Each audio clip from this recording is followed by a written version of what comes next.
Bonjour à tous et bienvenue, je suis Laetitia et vous écoutez l'Essentiel.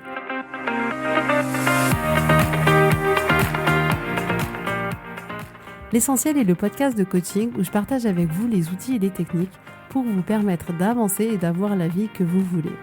Je souhaite vraiment que ce podcast vous inspire et surtout vous encourage à passer à l'action. Vous pourrez retrouver toutes les notes de l'épisode sur www.laetitiamonaca.com. Pour ne rien louper, abonnez-vous au podcast sur la plateforme d'écoute que vous utilisez pour être tenu informé des nouveaux épisodes. Et pour finir, si vous avez aimé ce podcast ou tout simplement que vous pensez qu'il peut aider d'autres personnes, parlez-en autour de vous, ce serait super chouette. Et laissez-moi 5 étoiles et un petit mot sympa, ça m'aidera énormément à le faire découvrir et ça fait toujours plaisir. Voilà, je vous souhaite à tous une bonne écoute.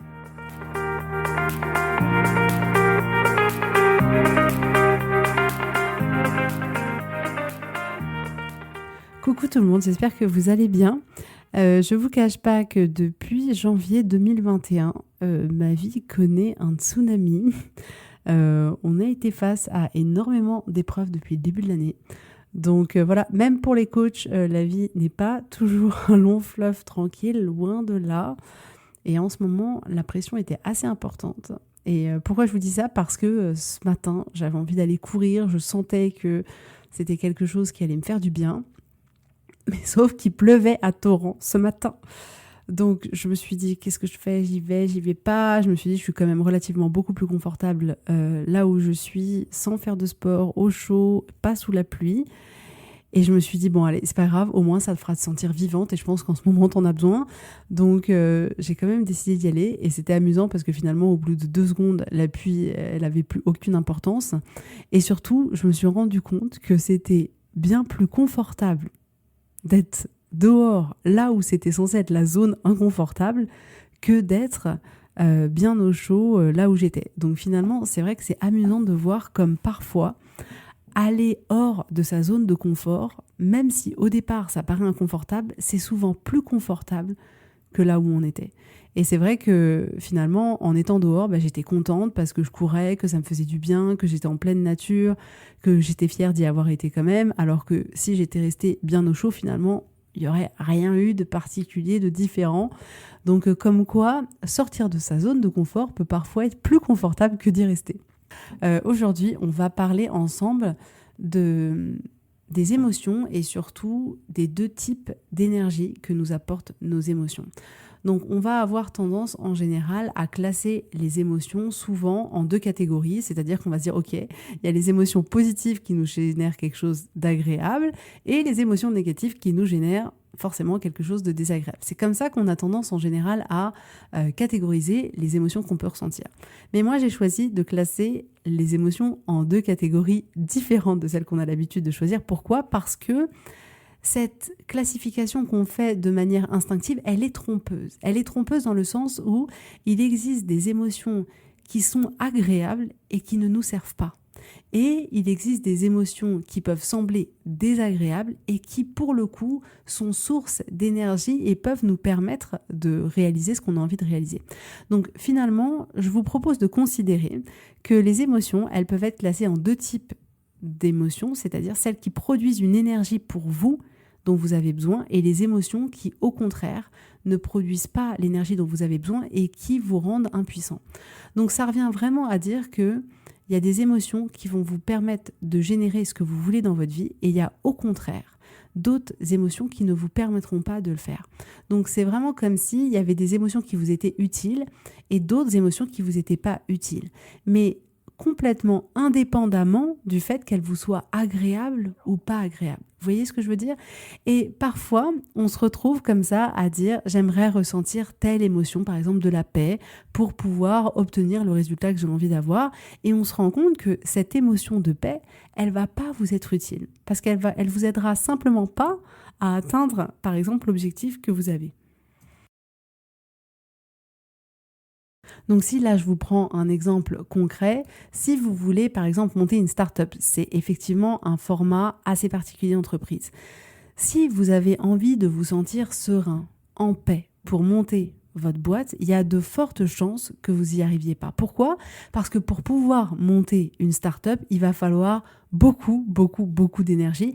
Et cette quantité d'énergie nécessaire, elle va pas être amenée par les émotions du type la paix, la sérénité, pas du tout. Au contraire, il va vous falloir rechercher des émotions comme l'excitation, la motivation, la hargne, la détermination, l'engagement, le côté combatif, acharné. C'est ça qui va vous donner l'énergie importante dont vous avez besoin pour, par exemple, monter ce format d'entreprise qui demande énormément d'énergie.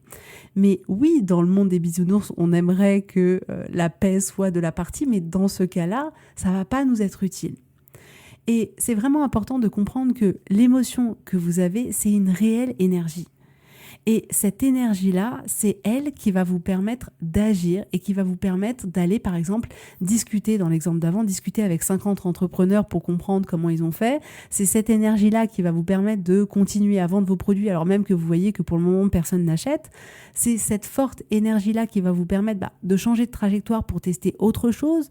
Mais pour accomplir toutes les actions qui sont nécessaires pour monter une start-up, pour essayer des choses et échouer, pour recommencer, pour aller pitcher son idée à plusieurs investisseurs, etc., il va vous falloir beaucoup d'énergie. Et certaines émotions confortables, certaines émotions agréables ne vont pas forcément générer l'énergie nécessaire. Parce que il faut se rendre compte aussi que ces émotions d'excitation, de motivation, de détermination, d'acharnement, c'est clairement ces émotions-là qui vous font ne pas abandonner quand ça devient compliqué, quand vous avez l'impression que ça va pas marcher. Donc vous avez besoin de cette énergie-là suffisamment forte pour driver ce projet-là. Et vraiment, vos émotions, c'est le meilleur GPS pour vous. C'est-à-dire que si, c'est facile et c'est binaire, si vous arrivez à créer ce que vous voulez dans votre vie, ça veut dire que vous utilisez la bonne énergie. Donc, ça veut dire que l'émotion que vous avez produit l'énergie nécessaire qui vous permet de créer ce que vous avez envie de créer. Donc, observez, si vous avez le résultat que vous voulez, c'est qu'elle est énergisée par la bonne énergie. Sinon, c'est que c'est pas la bonne. Donc, c'est une chance pour nous. C'est vraiment un merveilleux cadeau que nos émotions nous font parce que ça nous permet clairement de nous dire « Ok, j'ai le résultat que je veux, donc tout est ok. J'ai pas le résultat, ça veut dire que j'ai pas la bonne énergie. Donc ça veut dire que j'ai pas généré en moi la bonne émotion pour que les actions qui vont en découler puissent me permettre de créer ce que j'ai envie de créer. Donc ce que je voulais aussi vous dire aujourd'hui, c'est que à chaque résultat qu'on souhaite avoir, une énergie, une émotion est nécessaire.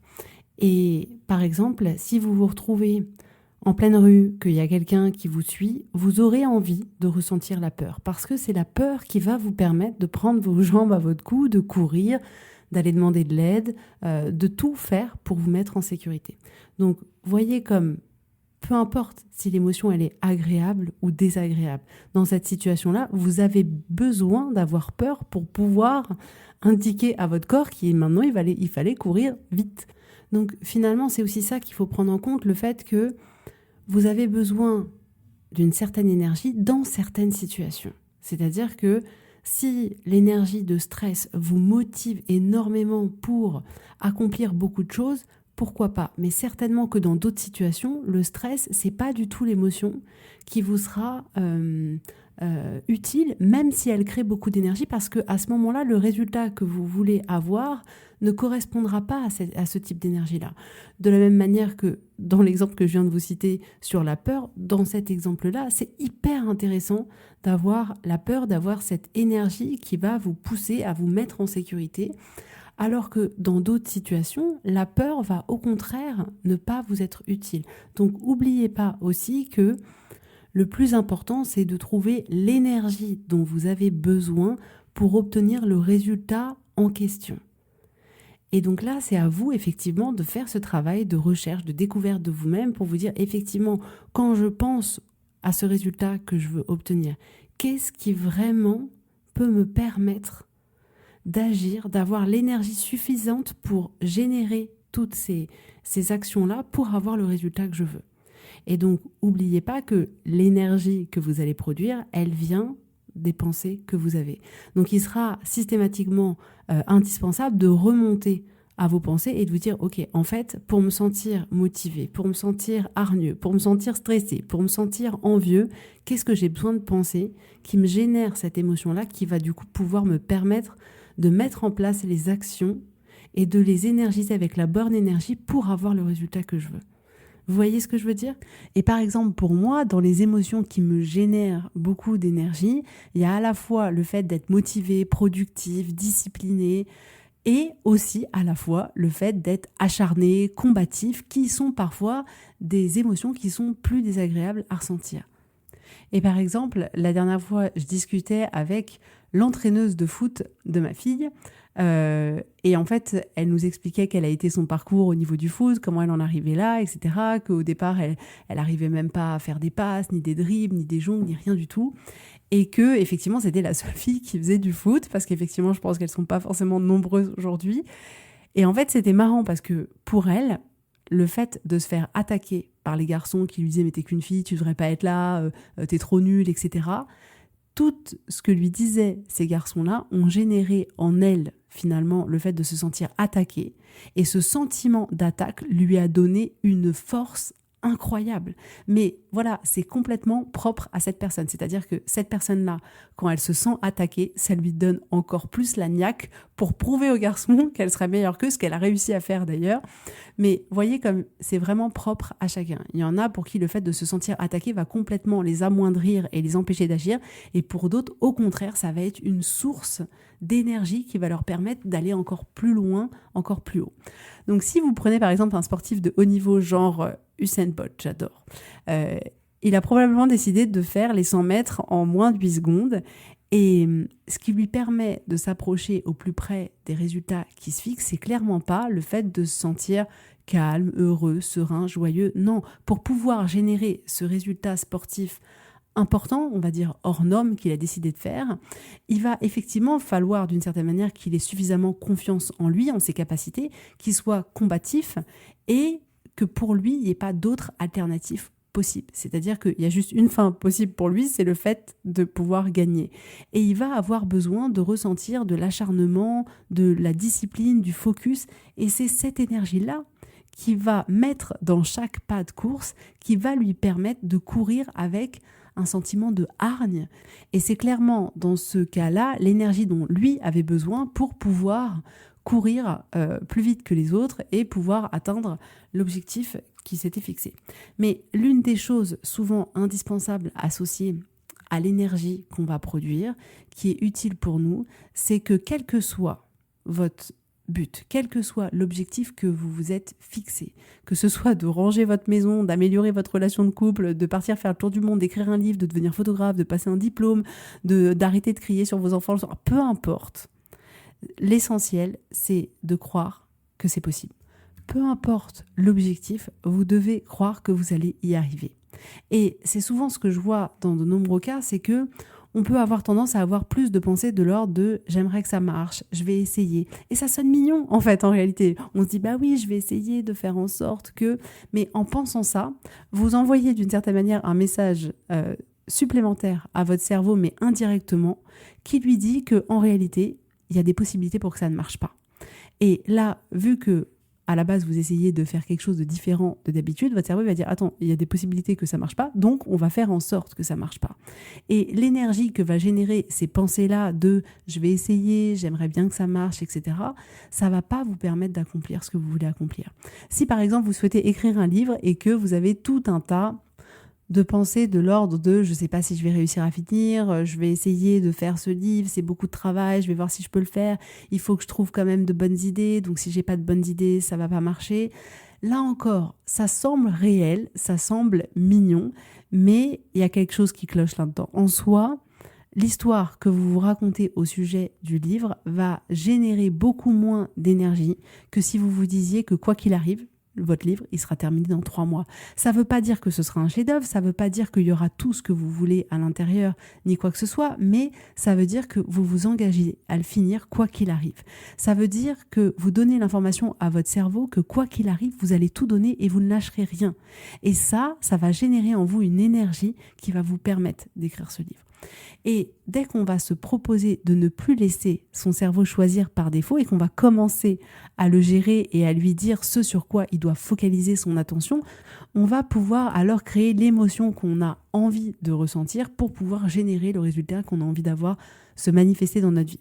Donc, c'est vraiment ça que vous pouvez faire, c'est d'identifier vos émotions à vous qui génèrent de l'énergie.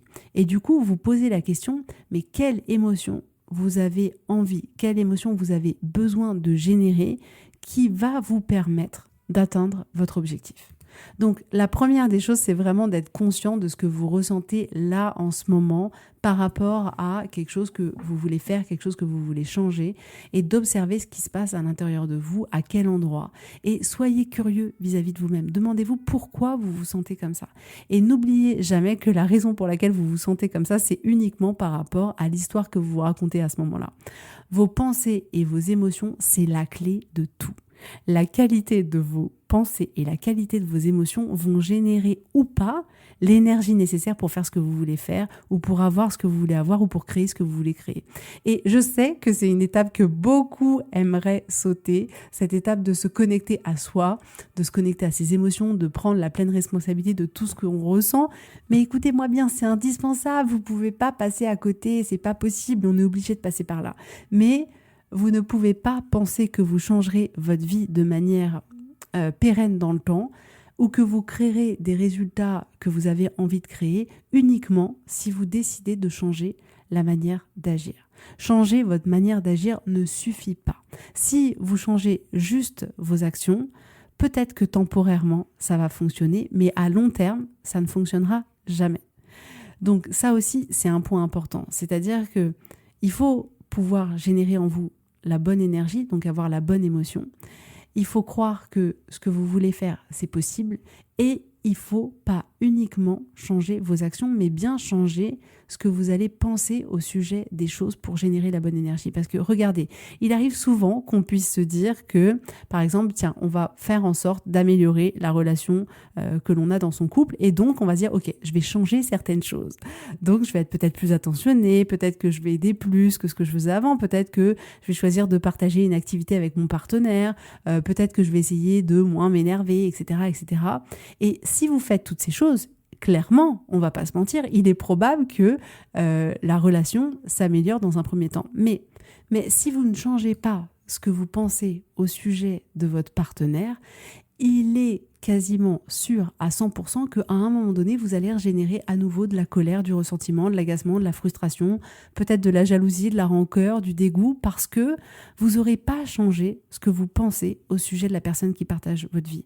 Et du coup, toutes ces émotions-là, elles vont revenir parce que vos pensées au sujet de la personne qui partage votre vie seront les mêmes qu'avant et généreront du coup pour vous les mêmes émotions, donc le ressentiment, l'agacement, etc. Et à ce moment-là, les actions que vous aviez entrepris de faire pour améliorer la relation de couple, même si vous continuez à les faire, ça deviendra difficile, voire impossible d'obtenir le même résultat. Parce que si vous vous sentez agacé, frustré, en colère, à ce moment-là, même si vous faites les mêmes actions, elles vont pas être nourries par la même énergie et du coup, ça produira pas du tout la même chose. Et clairement, ça peut paraître difficile au départ à concevoir, mais la même action, en fonction de l'énergie avec laquelle elle est nourrie, ne donnera jamais le même résultat. Et c'est pour ça qu'il y a beaucoup de personnes qui peuvent faire exactement la même chose et qui obtiennent pas du tout le même résultat. Et je suis sûre que vous avez déjà fait l'expérience de ça.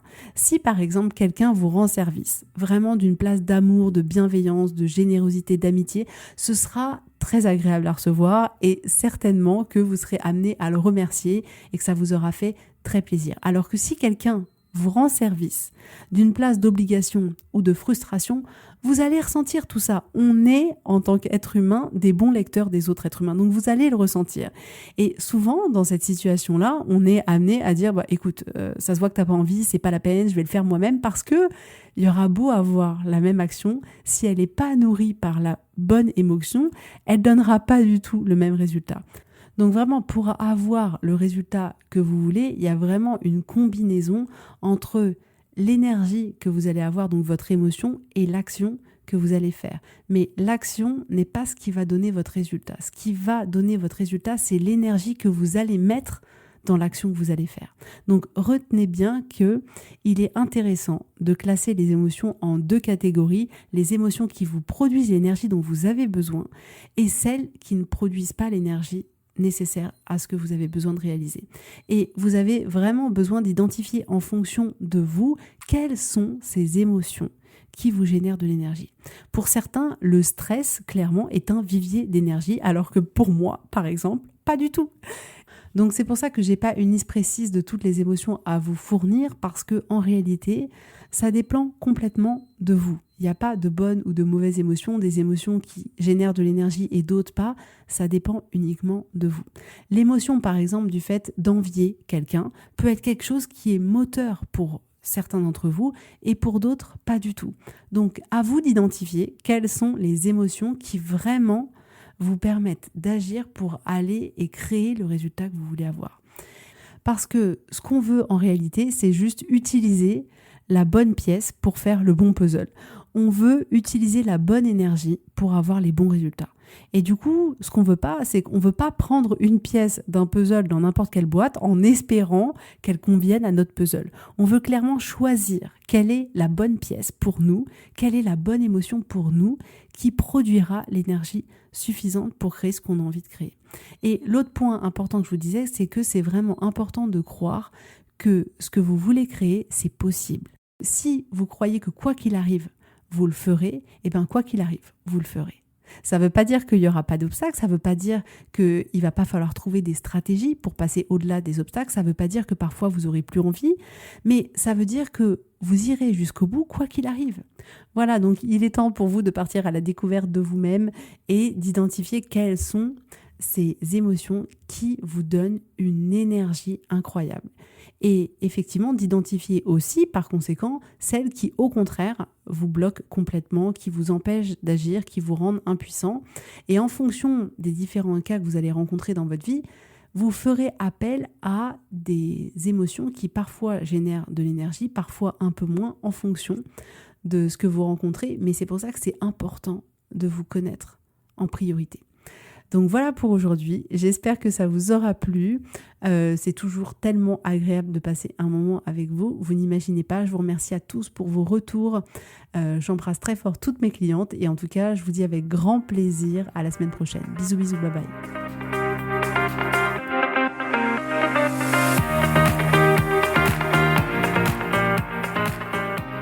Si vous voulez mettre en application ces outils dans votre vie, sachez que j'accompagne des femmes qui souhaitent reprendre le contrôle de leur vie et enfin avoir des changements incroyables. Donc si vous aussi, vous voulez que votre vie change, contactez-moi sur www.laetitiamonaca.com/contact. Je serai ravie de travailler avec vous et de vous accompagner. Vous allez voir, ça va vraiment tout changer.